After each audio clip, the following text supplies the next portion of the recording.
असां बेक़दुरे खे आबाद कयो है, असां दुख सुख में तंहिंखे यादि कयो है,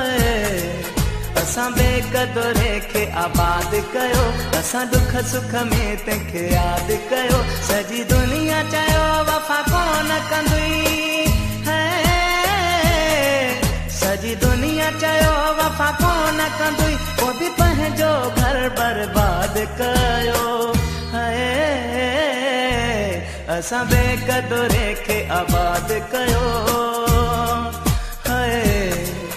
असां दुख सुख में तंहिंखे यादि कयो।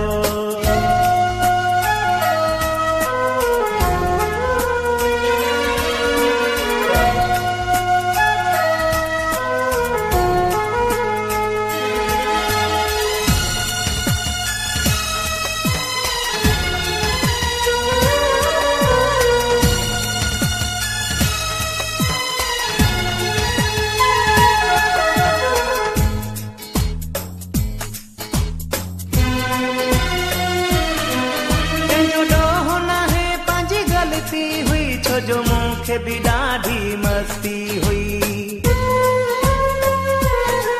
कंहिंजो ॾोह न है पंहिंजी ग़लती हुई, छो जो मूंखे बि ॾाढी मस्ती हुई। मूंखे पाण ते ॾाढो नाज़ हुयो, कॾहिं दिलि खे चोट न पहुती हुई, अहिड़े नमूने मूंखे काबू कयईं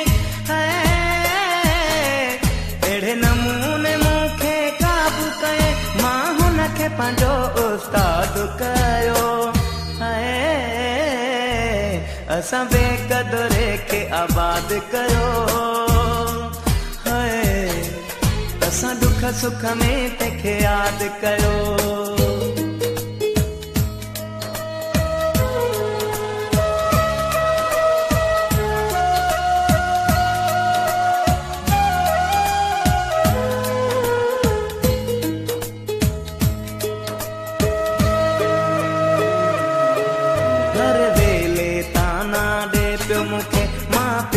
पयुम बि थो ॾे पियो मूंखे, नाराज़ थी नंढड़नि ॻाल्हियुनि ते काविड़ जी रोज़ छॾे पियो मूंखे,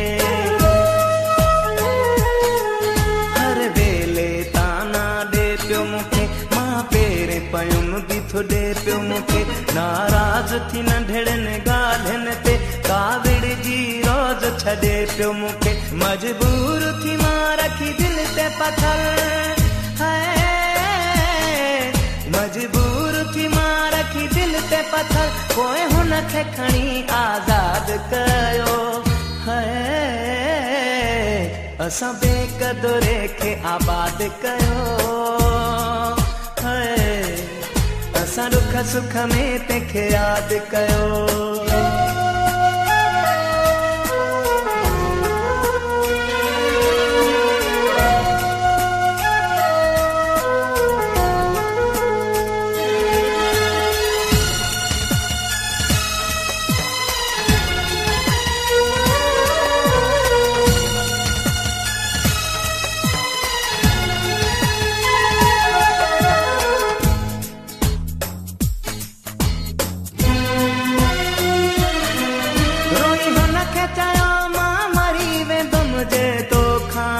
बरधार थींदुमि,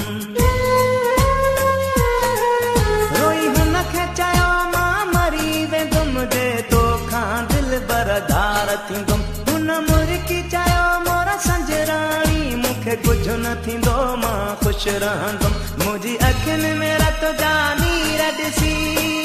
है, मुंहिंजी अखियुनि में रत जा नीर ॾिसी, पोइ बि बेदर्दे न दाद कयो है, असां बेक़दुरे खे आबाद कयो है, असां दुख सुख में तंहिंखे यादि कयो है, असां बेक़दुरे खे आबाद कयो, असां दुख सुख में तंहिंखे यादि कयो। सॼी दुनिया चयो वफ़ा कोन कंदुई है, सॼी दुनिया चयो वफ़ा कोन कंदुई, पोइ बि पंहिंजो घर बर्बाद कयो असां बेकदुरे खे आबाद कयो असां दुख सुख में तंहिंखे यादि कयो।